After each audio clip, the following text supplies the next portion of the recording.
Hi everyone, আসসালামু আলাইকুম। আশা করছি আপনারা সবাই খুব ভালো আছেন। নতুন আরও একটি ভিডিও নিয়ে হাজির হয়ে গেলাম। আজকে ভিডিওটি আমি কোনো রেসিপি রাখি নেই, জাস্ট বাসায় একটু টুকটাক কাজ করা হয়েছিল, সেগুলি একটু ভিডিও করেছিলাম। তো এখানে হচ্ছে কাপড় চোপড় রৌদ্র দেওয়া হয়েছিল, তো সকালে আকাশটা একটু দেখালাম। আর এদিকে হচ্ছে একটু সোফা এটা আর কি ক্লিন করব।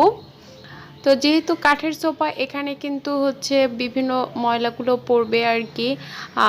তো সেটা কিন্তু ক্লিন করতে হয়। তো অ্যাটলিস্ট প্রতি মাসে একবার হলো ক্লিন করাটা ভালো আর কি। তো এটা এরকম ছোট একটা তাওয়াল নিয়ে এর ফাঁকে ফাঁকে যে ময়লাগুলো আগে ফার্স্টে হচ্ছে ভালোভাবে একটু সরিয়ে নিচ্ছি, এরপরে একদম ঝেড়ে টেড়ে নিচ্ছি। এটা চোপার নিচের অংশটা একটু চোপাটাকে কাট করে নিয়ে কিন্তু এর ভিতরে যদি এরকম একটা ঝাড়ু দিয়ে ভালোভাবে ক্লিন করে নেওয়া হয়, তখন কিন্তু এটার যে ময়লাগুলো আস্তে খুলে পড়ে যাবে। এটা চাইলে কিন্তু ছোট তাওয়াল দিয়েও করা যায়। ছোটো তাওয়াল বা পাতলা সুতি কাপড় দিয়েও কিন্তু এগুলো খুব ভালোভাবে ক্লিন করা যায়। তো শুকনোভাবে আমি ক্লিন করি, এরপরে হচ্ছে আমি গ্লাস ক্লিনার থাকে ওটা দিয়ে হচ্ছে একটু স্প্রে করে নিচ্ছি। এভাবে কিন্তু বোতল কিনতে পাওয়া যায়। তো সেটা দিয়ে আমি খুব ভালোভাবে এখন একটু ক্লিন করে নিচ্ছি। তো এটা করলেই কিন্তু একদম একটা খুব ভালোভাবে ক্লিন হয়ে যায়, আর একদম ভালোভাবে কিন্তু এটা ফ্রেশ হয়ে যায় আর কি। আর চকচক করে কিন্তু এটা দেখতেই পাচ্ছেন যে কীরকম। তো এভাবে হচ্ছে এটা ক্লিন করে নিচ্ছি। আর এটার ফাঁকে যে ময়লাগুলো এগুলো কিন্তু সম্পূর্ণ একদম ভালোভাবে একটু ক্লিন করে নিতে হবে। এরকম গ্লাস ক্লিনার আর একটু স্প্রে করে নিতে হবে।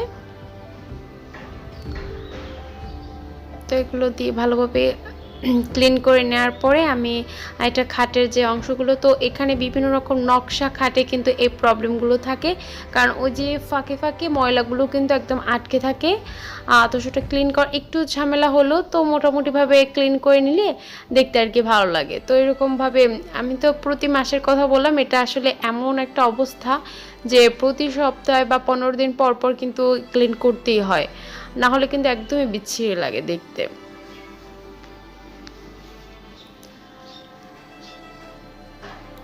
তো এভাবে আর কি ওরকমভাবে আমি স্প্রে করে নিচ্ছি। আর একদম গ্রিলটির মোটামুটি যতটুকু সম্ভব আর কি তাড়াতাড়ি করে আর কি এটা ক্লিন করে নিচ্ছি। আর এখানে হচ্ছে আমি এটা পর্দার কাপড় এটা এভাবে দেখালাম, এটা আমার এক কাজিন ও ধুয়ে দিচ্ছিল। তো এটা হচ্ছে কি যে আমি পর্দার কাপড়টা দেখানোর এটাই উদ্দেশ্য হচ্ছে জাস্ট এভাবে যদি বালতির মধ্যে পানিটা পড়বে, আর যদি ভালো এইভাবে যেভাবে দেখালাম এটা ধুয়ে যদি একটু ঝরিয়ে রাখা হয় তাহলে কিন্তু হবে। বেশি যে এটা নিয়ে কিন্তু বেশি একটা কাচার এটা দরকার নেই। তো এভাবে আর কি ধুয়ে রেখে এরপরে এটাকে রোদে শুকানোর পর এটার যে আমি রিংগুলো থাকে, যে ওই রিংগুলো কিন্তু রেখেও দিতে পারেন বা হচ্ছে যে এটা আবার করেও রাখতে পারেন। তো এরপরে আর কি এভাবে লাগিয়েও নিতে পারেন।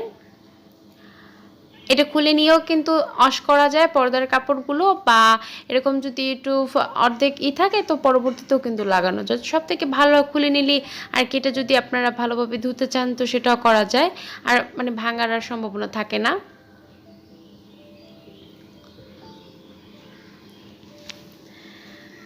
তো এইগুলো আর কি লাগিয়ে নিচ্ছি এখন সবগুলো। আমি খুলেই নিয়েছিলাম, কয়েকটা খুলে নিয়েছিলাম আর কয়েকটা আবার সাথে ছিল। তো সবগুলো এখন ভালোভাবে সেট করে নিয়ে তারপর হচ্ছে এটা স্ট্যান্ডে লাগিয়ে নেব।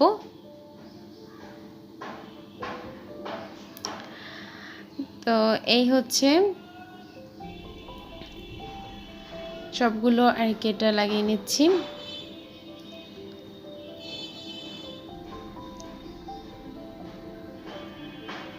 এখন পর্দার কাপড়গুলো একদম গ্রিলের সাথে ভালোভাবে, আর এটা লাগানোর সিস্টেমটা কিন্তু যে ওই অংশটা এটা আপনারা সবাই পারেন আর কি, যাদের যাদের একটু প্রবলেম হয় তাদের জন্য বলছি। অংশটা এমনভাবে দিতে হবে যে ভিতরেই থাকে ফোল্ড হয়ে, যাতে মেলে না থাকে। ব্যাস এটা লাগানো হয়ে গিয়েছে। এখন হচ্ছে আমি একটা বেডরুমে চলে গেলাম, সেটা একটু ভালোভাবে বিছানাটা ঝেড়ে নিচ্ছি। আর এই যে ঝাড়ুগুলো, এগুলো হচ্ছে প্লাস্টিকের ঝাড়ুগুলো, অনেকেই জানবেন। তো এটার দাম মাত্র 100 টাকা। তো 100 টাকা দিয়ে আমি এটা আমাদের বাসার প্রতিটা বেডে একটা একটা করে রেখে নিয়েছি, যাতে যে শলার ঝাড়ু তো এটা ভেঙে যায়, বিভিন্ন প্রবলেম হয়, তার থেকে আমার কাছে মনে হয় প্লাস্টিকের ঝাড়ুগুলো দিয়ে খুব ভালো হয় আর কি। তো এখানেও আমি পর্দার কাপড়টা, এখন সব পর্দার কাপড়গুলো রুমে রুমে লাগিয়ে নিচ্ছি। তো এই রুমটা গোছানো হয়েছে।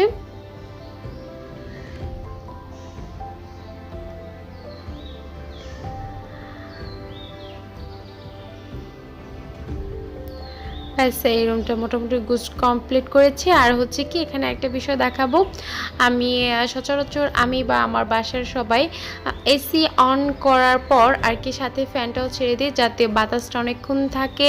আর তাছাড়া বাতাসটা খুব ভালোভাবে কিন্তু তখন উপভোগ করা যায় আর কি। তো আপনারা এই কাজটা করতে পারবেন, যে এসিটা অন করে সাথে একটু ফ্যানটাও ছেড়ে দিবেন, তাতে কিন্তু খুব ভালো হবে। এই তো সব কিছু এখন মোটামুটি, এগুলো সব ফার্নিচারগুলো আজকে আমি, আমার বোন, আমার কাজিনেরা সবাই আর কি ক্লিন করেছিলাম। তো আমার কাজিন বাসায় বেড়াতে এসেছিলো, তো আর কি আমরা সবাই মিলে আর কি কাজগুলো করেছিলাম।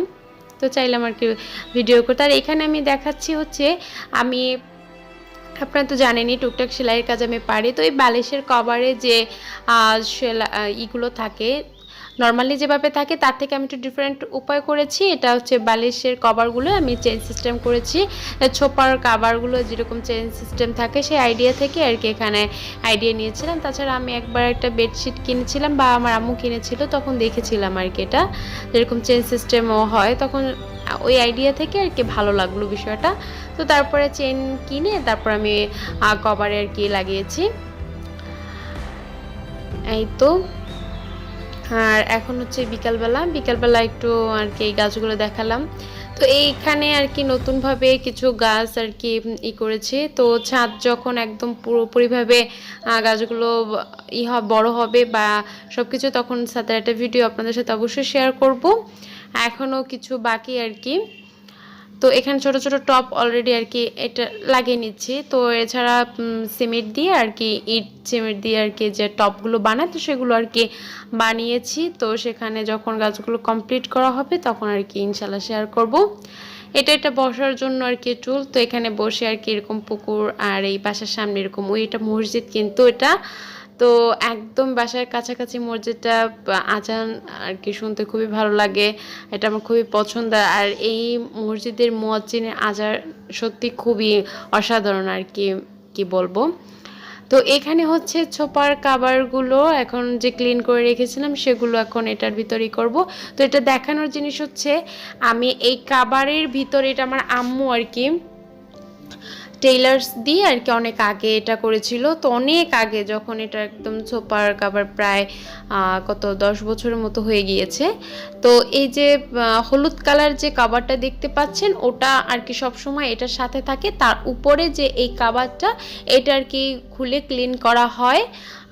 তো এইটা দেওয়ার একটাই কারণ হচ্ছে, আর দেখানোরও একটা কারণ, সেটা হচ্ছে যে ইজিলি এই কাভারগুলো এটার ভিতরে একদম ঢুকানো যায়। তো আপনারা এটা ফলো করতে পারেন যাদের এই সোফাগুলো এখন আছে। তো আমাদের এটা অনেক পুরনো সোফা, তো সেখানে এটা আর কি রেখে দিয়েছি, যেহেতু নষ্ট হয়নি, একদম কাঠটাও ভালো ছিল, সোফাগুলো এগুলো ভালো ছিল, তো বেডগুলো ভালো ছিল, এই জন্য আর কি রেখে দিয়েছি। ব্যাস এটা আর কি কমপ্লিট হয়ে গিয়েছে একদম ঠিকঠাকভাবে। আর যে পোষণগুলো দিয়ে এখানে জাস্ট একটু করে রেখে দিয়েছি। এই তো এই বেডটা গুছানো হয়ে গেল। আশা করছি আজকের ভিডিওটা আপনাদের কাছে খুব ভালো লাগবে। আমি আর কি এরকম ভিডিও কখনো তৈরি করিনি, তো এই ফার্স্ট আর কি ভিডিওটা এভাবে তৈরি করলাম। জাস্ট একটু মনে হলো যে এরকম ভিডিও দেখি কেমন লাগে। তো এটা হচ্ছে আরেকটি ছোপা। তো এটা হচ্ছে আমাদের ড্রয়িং রুমে, আর কি এর ভিডিও, ড্রয়িং রুমের একটা ভিডিও অবশ্যই আপনাদের সাথে শেয়ার করব। আর এটা হচ্ছে যে পুঁতির যে আমি আঙ্গুর ফল বা বিভিন্ন কিছু তৈরি করেছিলাম, জাস্ট সামান্য কিছু এখানে আছে। আর অন্য সাইডে আবার অন্য পুঁতির ভিডিওগুলো যে, আর এগুলো হচ্ছে কাগজের যে ফুলদানিগুলো, যেগুলো সব থেকে বেশি আমার ইউটিউব চ্যানেলে বেশি ভিউ আর কি এগুলোর। তো আশা করছি আজকের ভিডিও আপনাদের কাছে ভালো লাগবে, কেমন হয়েছে জানাবেন। আজ এই পর্যন্তই, সবাই ভালো থাকবেন, সুস্থ থাকবেন, আল্লাহ হাফেজ।